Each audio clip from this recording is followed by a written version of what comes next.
The Great Hall of Arillus Prime was built to make visitors feel small. Its curved walls stretched upward for hundreds of meters, disappearing into a ceiling of shifting lights that looked like captured stars. The 12 seats of the Galactic Council formed a perfect circle at the center, each one carved from stone taken from the homeworld of each member species. Thousands of observers filled the galleries above, their whispers creating a constant hum like wind through tall grass. Ambassador Tejo stood alone in the center of that circle. He was not a tall man, and his simple gray uniform looked plain compared to the flowing robes and glittering armor worn by the council members around him. But his back was straight and his hands were steady as he waited for the High Arbiter to speak. Velnoth of the Kureshi rose from his seat. He was twice the height of any human, with skin like polished bronze and 4 arms that he spread wide in a gesture of authority. His voice filled the hall without effort. "We gather today to address a matter of great concern," Velnoth announced. "Humanity has refused to share their medical nanite technology with the Council. This technology could save millions of lives across 100 worlds. Yet the humans keep it for themselves." Tejo felt the weight of thousands of eyes upon him. He had expected this moment for weeks. The Council had been looking for a reason to push humanity out, and now they had found one. "High Arbiter," Tejo said, his voice calm and clear. "May I speak?" Velnoth waved one of his 4 hands in permission. "Thank you." Tejo turned slowly, making eye contact with each council member in turn. "The nanite technology you speak of was developed over 60 years of research. It works by bonding with human cellular structure at the genetic level. Every species has different biology. What heals a human could poison a Kureshi. What repairs Velthari tissue could cause tumors in Osuri flesh." He paused, letting his words settle. "We have not refused to share. We have asked for time. Time to study how our technology might be safely adapted for other species. We have offered to work together on this research. We have asked only for patience." Councillor Marin of the Vilthari let out a harsh laugh. Her scales shimmered with colors that showed her amusement. "Patience? How convenient. The young species asks the elder races to wait, while they hold power over life and death." "It is not about power," Tejo replied. "It is about safety. If we gave you untested technology and it harmed your people, we would carry that guilt forever." "Pretty words," said Velnoth. "But the Council has made its decision. We do not trust humanity to act in good faith. Your species has been among us for only 200 years. You are children playing at diplomacy." Tejo felt something cold settle in his chest, but he did not let it show on his face. "What decision has the Council made?" "We vote today on humanity's continued membership," Velnoth declared. "Those who believe humanity should remain in the Council, speak now." Silence filled the hall. Then, slowly, 3 hands rose. Councillor Threnkai of the Osuri, a small being covered in soft gray fur, raised his hand first. The Morwai representative followed, her bark-like skin creaking as she moved. Finally, the ambassador from the Tessari lifted one thin arm. 3 votes out of 12. Those who believe humanity should be expelled? 9 hands rose without hesitation. The Kureshi, the Velthari, the Dromani. One by one, they voted against the species that had walked among them for 2 centuries. Velnoth smiled, showing teeth like polished marble. "The motion passes. Humanity is expelled from the Galactic Council. You will remove all your people from Council space within 1 galactic cycle. Your trade agreements are cancelled. Your treaties are void. You are no longer welcome here." The galleries erupted in noise. Some observers cheered. Others murmured in surprise. A few sat in stunned silence. Tejo stood perfectly still. He had prepared for this. He had hoped it would not happen, but he had prepared. Now he took a deep breath and bowed his head respectfully. "We understand," he said. "We will go quietly." Marin of the Velthari laughed again. "That is all? No threats? No demands? I thought humans were supposed to be fierce." "We are not fierce," Tejo said softly. "We are practical. You have made your choice. We will respect it." He turned and began to walk toward the exit. The hall fell silent as thousands watched the human ambassador leave without anger, without tears, without a single word of protest. Councillor Threnkai called out, Ambassador Tejo. Wait. Tejo stopped but did not turn around. I voted against this decision, Threnkai said. I want you to know that not all of us agree with what happened today. I know, Tejo replied, and I thank you for your kindness. He paused. But the vote is done. We will not beg. We will not argue. We will simply leave. He continued walking. The doors of the great hall opened before him, and he stepped through without looking back. Behind him, Velnoth raised all four arms in triumph. Let this be a lesson to all young species, he announced. The Council does not tolerate those who place themselves above the common good. Humanity thought they were special. They were wrong. The cheering grew louder. Representatives from the most powerful species congratulated each other on their decisive action. They had shown the galaxy that the Council was strong. They had put the arrogant humans in their place. In a small room near the docking bay, Tejo finally allowed himself to lean against the wall and close his eyes. His hands were shaking now. When no one could see, his communication device buzzed. He answered it and heard the voice of Commander Ji-Yun. Ambassador, I watched the broadcast. What are your orders? Tejo took a long, slow breath. Begin the withdrawal. All personnel, all equipment, all operations. We leave nothing behind. Sir, some of our people have been stationed in Council space for decades. They have homes here. Families. I know. Tejo's voice was heavy with sorrow. Tell them I am sorry. But we cannot stay where we are not wanted. We will find new homes. We will build new lives. And if the Council changes their mind, Tejo thought about the contempt in Velnoth's eyes. The laughter of Marin. The casual cruelty of beings who had never bothered to understand what humanity truly offered. They will not change their minds, he said. Not until it is too late. He ended the call and stood alone in the silence. Outside the window, the stars burned cold and distant. Somewhere out there, humanity would find its own path. They did not need the Council's permission to exist. They would go quietly, and the Council would learn, in time, exactly what that quiet departure would cost them. Commander Ji-Yun stood on the observation deck of the transport ship Horizon and watched the lights of Arillus Prime grow smaller in the distance. Behind her, the deck was crowded with humans carrying bags and boxes, the last of their belongings from lives they were leaving behind. A young woman sat on one of the benches, crying quietly. Her Velthari husband had chosen to stay with his own people. Their marriage of 8 years had ended with a single vote in a council chamber. Ji-Yun walked over and sat down beside her. She did not say anything. There were no words that could make this easier. She simply sat there, a silent presence, until the woman's tears slowed and she looked up. Why are we leaving like this? The woman asked. Why don't we fight back? Ji-Yun considered the question carefully. Because fighting would prove them right about us. They called us dangerous. They said we could not be trusted. If we respond with anger, we become exactly what they accused us of being. So we just let them win? They have not won anything, Ji-Yun said softly. They have only lost something they did not know they had. In time they will understand. Across Council space, the withdrawal continued with careful precision. Human engineers dismantled the systems they had built. Human doctors closed clinics that had served alien communities for decades. Human teachers said goodbye to students they had watched grow up. On the agricultural world of Tessara IV, a team of engineers worked through the night to pack their equipment. The irrigation system they had built 5 years ago had transformed a dying planet into a garden. Now they were taking it apart, piece by piece. Engineer Woojin wiped sweat from his forehead and looked up at the twin moons hanging in the purple sky. This had been his home for 3 years. He had learned to love the strange beauty of this world, the way the flowers sang at dawn, and the rivers glowed with bioluminescent fish. Elder Borthen of the Morwe approached him slowly. Her wooden body creaked with each step, and her leaf-like hands trembled as she reached out to touch the irrigation pipes. You are really leaving, she said. Her voice was like wind through branches. We have no choice, Woojin replied. The Council has ordered us to go, but you built all of this. The water flows because of your machines.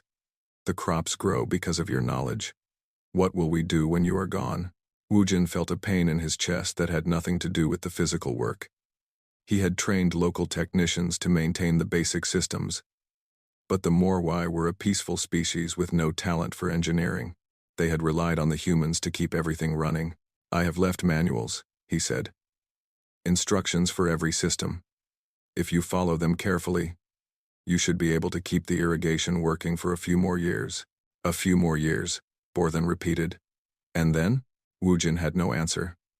He turned back to his work, loading another crate onto the transport vehicle. Behind him, he heard the old elder's soft weeping. In the drift corridor, the lawless region between civilized territories, Captain Sun Woo commanded the last human patrol ship. For 30 years, humans had volunteered to guard this dangerous route. They asked for nothing in return, no payment, and no recognition. They simply believed that trade routes should be safe for everyone. Now they were leaving. Sun Woo's communication officer reported incoming signals from merchant ships across the corridor. "Captain, we have 17 vessels asking if we will still provide escort through the dangerous zones." "Tell them no," Sun Woo said. "Tell them we are grateful for their trust, but we are no longer authorized to operate in Council space." "Sir, the Kathrani convoy has children aboard. They are asking if we can at least guide them to the safe zone before we leave." Sun Woo closed his eyes. The Kathrani were a gentle species, traders who had never harmed anyone. Their ships were slow and poorly armed. Without escort, they would be easy targets for the raiders who lived in the dark spaces between stars. "One last mission," he said finally. "We will see them safely through. But after that, we go home." The patrol ship turned and headed toward the convoy. It would be their final act of service in Council space. On the medical station above Velthari Prime, Dr. Unji supervised the transfer of her research files. 10 years of work on cross-species diseases. Treatments she had developed that had saved thousands of lives. All of it was being packed up and taken away. A Velthari physician named Thorol watched her work with obvious frustration. "This is foolish," he said. "Your research could help billions. You should leave it here." "I offered to share it," Unji replied calmly. "The council refused. They said they did not trust human science. That was politics. I am talking about medicine. About saving lives. So was I." Unji closed the last data case and sealed it. "I begged them to let us continue our work. I explained that the diseases we were studying did not care about politics. They said it did not matter. Human research was not welcome in council space." Thorol's scales flushed with shame. He had been in the room when that decision was made. He had said nothing. "I am sorry," he whispered. Unji looked at him with eyes that held no anger, only sadness. "I know you are. But sorry does not change anything. We are leaving, and we are taking our work with us. Perhaps, when the next plague comes, you will find a way to stop it without our help." She walked away, leaving the Velthari physician standing alone in the empty laboratory. 6 months after the vote, the last human ship departed from Council space. Commander Ji-yun watched the border markers pass by on her view screen and felt a strange mixture of grief and relief. They had left quietly, just as Ambassador Tejo had promised.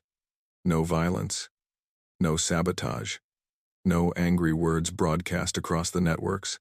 They had simply packed their things and gone home. Behind them, they left empty clinics and abandoned research stations.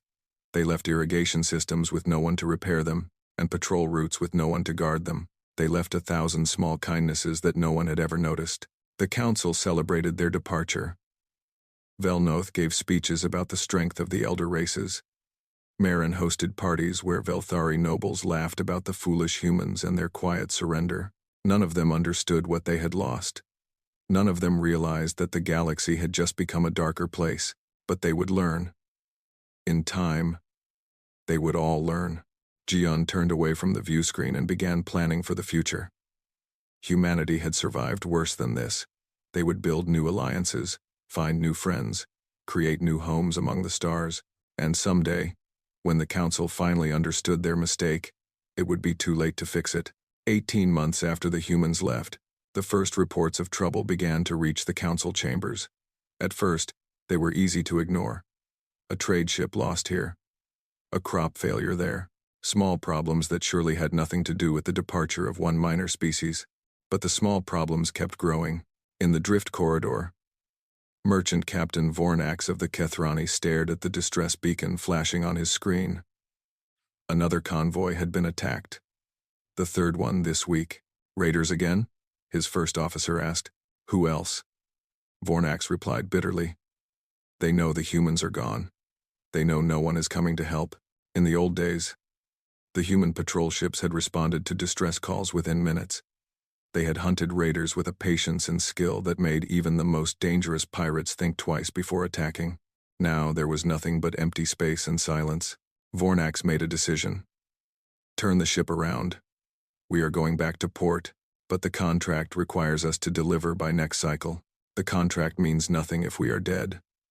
Vornax watched the distress beacon fade as they moved away. He could not help whoever was out there. He could only save his own crew. Behind him, the raiders finished destroying the convoy they had caught. There was no one left to stop them. On Tessera IV, Elder Borthen walked through fields of dying crops and wept. The irrigation systems had failed 3 months ago.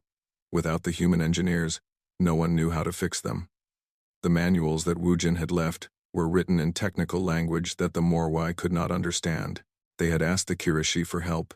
The Kirishi had sent engineers who looked at the human technology and laughed. This is primitive garbage, they had said. We will build you something better. But the Kirishi systems needed different power sources, different chemicals, different everything. By the time they realized their designs would not work with Tesseran soil, the planting season had passed. Now the fields were brown and empty, and the storehouses were running low. We will starve, Borthen said to herself. We will all starve. She remembered Wujin's kind face, the way he had worked through heat and cold to make sure the water flowed.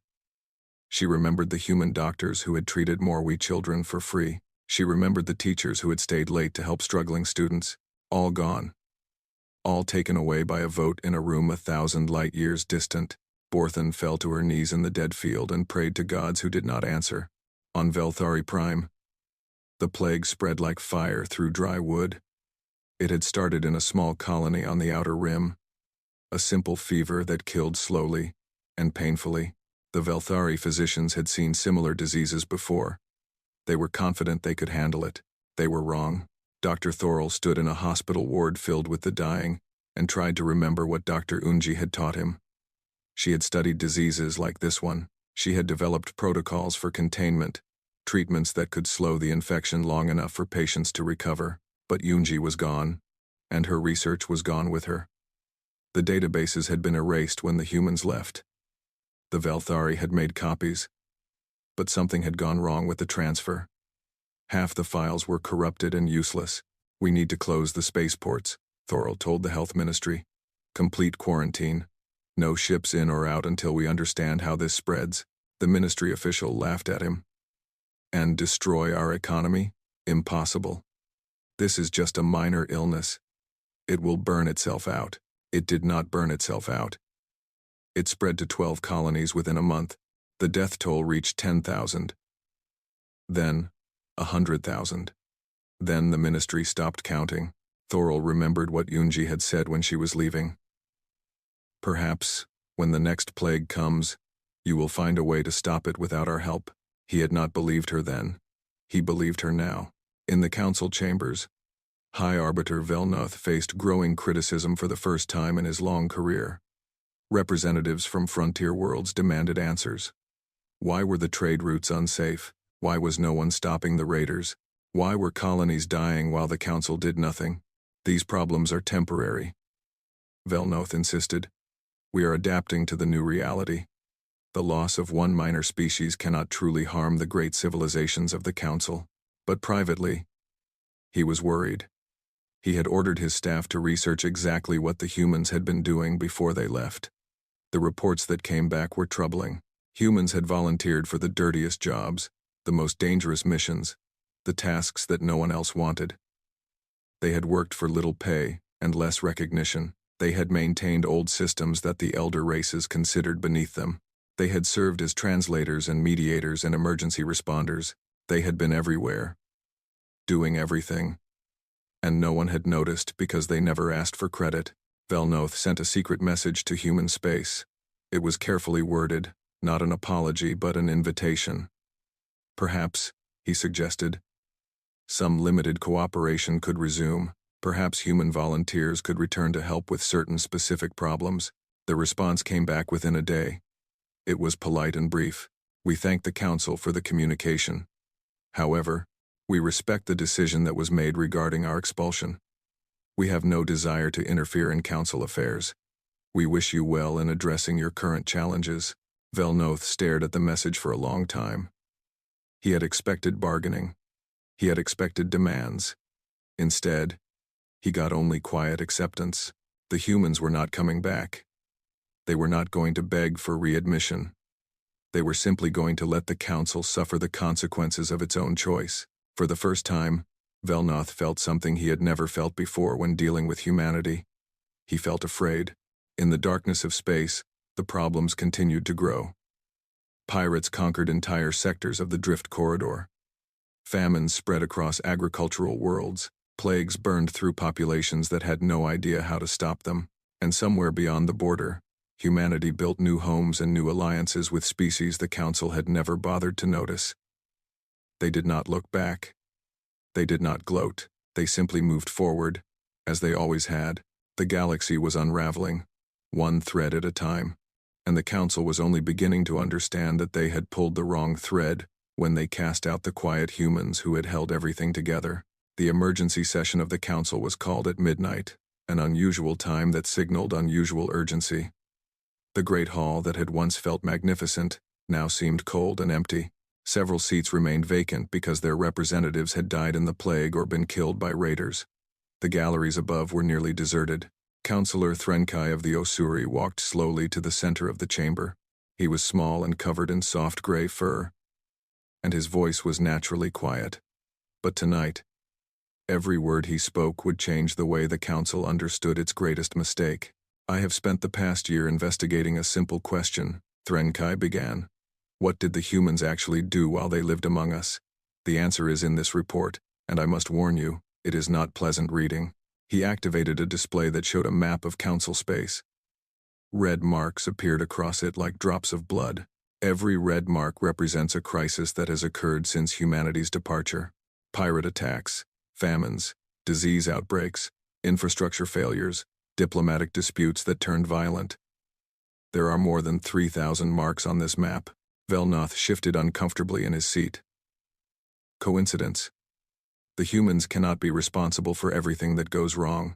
No, Threnkai agreed, but they were responsible for preventing most of it. Let me show you what I mean. He changed the display to show a single world, Tessara IV. This planet was dying 40 years ago. Drought had destroyed the ecosystem. The Morwai were facing extinction. Then humans arrived with irrigation technology they had developed on their own desert worlds. They spent 3 years building systems, training farmers, and teaching sustainable methods. They asked for nothing in return. We know about Tessara, Marin of the Velthari interrupted. Old history. The history is not old. It is happening right now. Threnkai's voice grew sharp. Since the humans left, the irrigation systems have failed. The Morwai do not have the knowledge to repair them. The Kireshi replacement systems are incompatible. Tessara IV is facing famine again. This time, there are no humans coming to save them. He changed the display again. The Drift Corridor. For 30 years, human patrol ships kept this trade route safe. They were volunteers. They received no payment from the Council. When I asked why they did it, one of their commanders told me, because trade routes should be safe for everyone. That was their only reason. We can patrol the corridor ourselves, Velnoth said. With what ships? The Kireshi military is fighting border wars. The Velthari fleet is dealing with the plague zones. The Dromani refuse to send vessels outside their own territory. Threnkai spread his small hands. The humans patrolled the corridor because no one else would. Now no one does. And the corridor belongs to raiders. The display changed to show medical statistics. Dr. Unji's research on cross-species diseases. She published over 200 papers during her career. She developed treatments that saved an estimated 4 million lives across 12 species. When she left, she offered to leave copies of her research. The Velthari Health Ministry refused, saying they did not need human science. Thorol was watching from the gallery. He lowered his head in shame. The current plague has killed 500,000 Velthari, Threnkai continued. Dr. Unji's research included a treatment protocol for exactly this type of disease. The protocol is gone. The deaths continue. Silence fell over the chamber.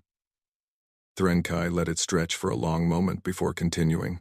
But the most important discovery was not about doctors or engineers or soldiers. It was about something much simpler. He pulled up a new set of data. Human volunteer rates. 40% of all disaster relief workers in Council space were human. 35% of frontier colony supply runs were operated by human merchants who accepted minimal profits. 28% of emergency response teams included human members. That cannot be correct, Velnoth protested. I verified every number myself. The humans were everywhere, doing the work that no one else wanted to do. They maintained old communication systems that connected poor worlds. They served as translators for species that had no formal diplomatic relations. They mediated disputes between communities that had been fighting for generations. Threnkai paused and looked directly at Velnoth. They did all of this without asking for recognition. They never demanded seats on our committees. They never used their contributions as leverage for power. They simply helped, because helping was what they believed in. Marin stood up, her scales flushing with anger. If they were so important, why did they not say so? Why did they not fight for their place among us? Because that is not who they are. Threnkai's voice softened.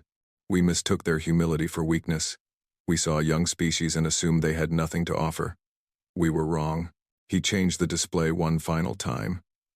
It showed a military analysis that made several council members gasp. Admiral Minho's defensive fleet. The one we mocked as paranoid human overcaution. My investigators found records of 3 separate invasion plans by external powers that never attacked. Do you know why? Because the human fleet was watching. Because they responded to every probe and every incursion with immediate force. They protected our borders for 40 years, and we never even knew we were in danger. The silence in the chamber was absolute. The humans never told us what they were doing, Threnkai concluded. They never asked for gratitude. They never demanded respect. They just did what needed to be done. Day after day, year after year, and when we threw them out, they left quietly. Because even then, they did not want to cause trouble. Marin's voice was barely a whisper. Can we bring them back? Threnkai shook his head slowly. Bring them back with what? They asked nothing from us. They owed us nothing. We have nothing to offer them that they cannot find elsewhere. The only leverage we ever had was their desire to help, and we threw that away when we told them they were not welcome. He gathered his notes and prepared to leave the chamber. The humans are gone, he said. They are building new communities with species we overlooked, just as we overlooked them. They are helping worlds we never bothered to visit. They are doing what they have always done, because that is who they are. The difference is that now they are doing it for others, not for us. Threnkai looked around the chamber one last time. We thought we were teaching them a lesson about power. Instead, they taught us a lesson about worth. I only wish we had learned it before it was too late. He walked out of the chamber, leaving the council to sit with the weight of their mistake. Behind him, the display still showed the map of red marks, spreading across council space like a wound that would not heal. 5 years had passed since the vote that changed everything. The Galactic Council was a shadow of its former self.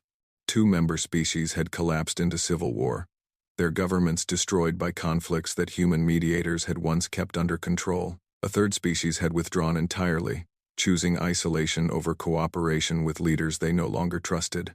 The Great Hall of Oralis Prime felt empty now.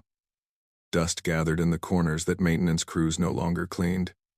The galleries above sat dark and silent. The shifting lights in the ceiling had failed months ago, and no one had bothered to repair them.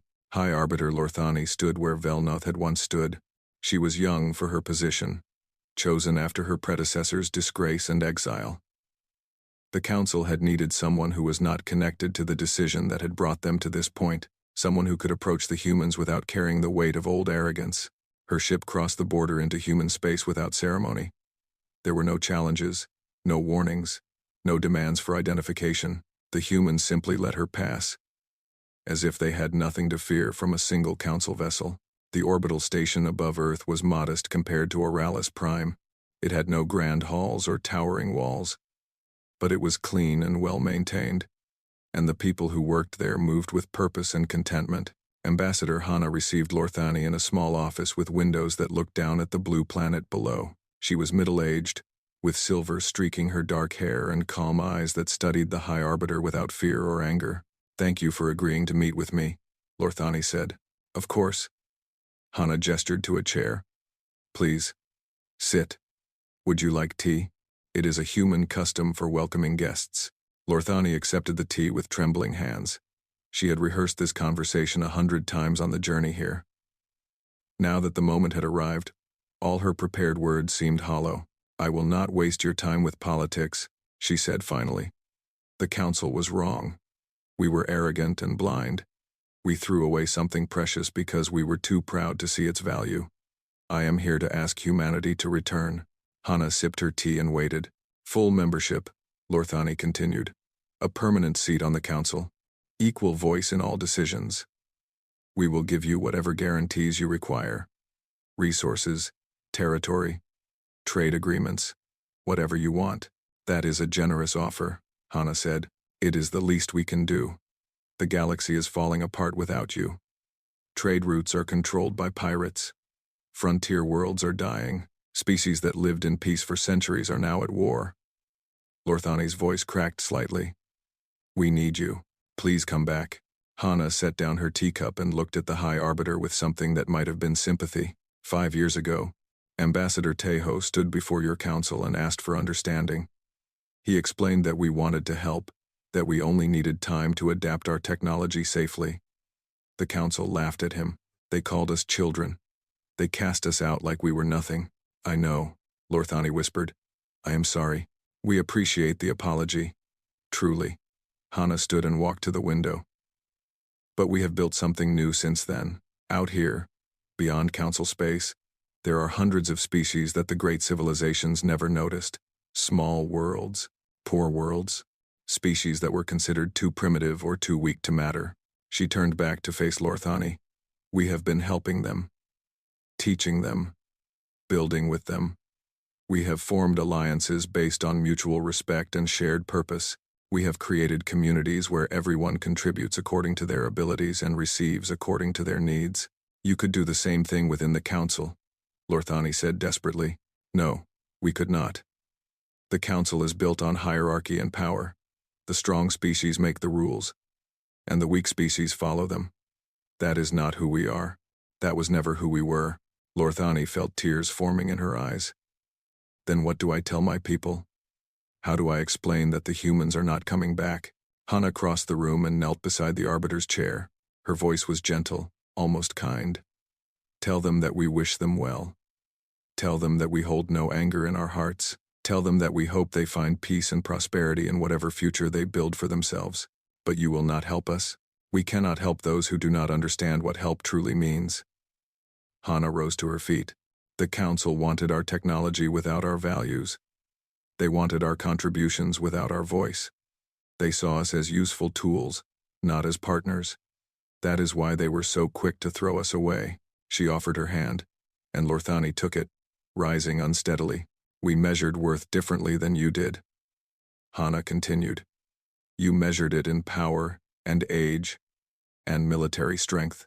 We measured it in kindness and service and the willingness to help without expecting reward. The council never understood that difference, and I do not think they understand it now." Lorthani walked to the door in a daze. She paused at the threshold and looked back. "Is there nothing I can say?" Hana shook her head sadly. "You needed us then too. You just did not notice until we were gone." The High Arbiter returned to council space with empty hands and a heavy heart. She stood before the diminished council and reported her failure. The hall fell silent as the representatives absorbed the truth. Humanity was gone, and they were not coming back. In the center of the chamber, a new chair had been placed. It was made of simple wood, without decoration or carving. It would remain empty as a permanent reminder of what arrogance had cost them. Far away, on a frontier world that had never heard of the Galactic Council, Captain Sunwoo landed his ship in a small village square. The inhabitants were strange creatures, like walking flowers with petals of purple and gold. They gathered around the human vessel with curiosity and wonder. Sunwoo opened the cargo bay to reveal crates of food and medicine. His crew began unloading supplies while the villagers watched in amazement. The village elder approached him slowly. Its voice was like music, each word a different note. "Why do you help us? We have nothing to offer you. We are poor and unknown. We cannot repay this kindness." Sunwoo smiled and shrugged. "You needed help. That is enough." The elder was silent for a long moment. Then it reached out with a petal hand and touched Sunwoo's face gently. "The universe is large and cold. We thought we were alone. We thought no one cared about creatures like us." "You are not alone," Sunwoo said. "Not anymore." As his crew distributed supplies and his doctors examined sick villagers, Sunwoo looked up at the unfamiliar stars. Somewhere out there, the great civilizations of the Council were struggling with problems they had created for themselves. They would survive, probably. They would adapt. They might even prosper again, in time, but they would never understand what they had lost when they cast out the quiet species that had asked for nothing and given everything. The galaxy was vast enough for many futures. Humanity had found theirs among the forgotten and the overlooked, the small and the humble. They had found it by doing what they had always done. They had found it by helping.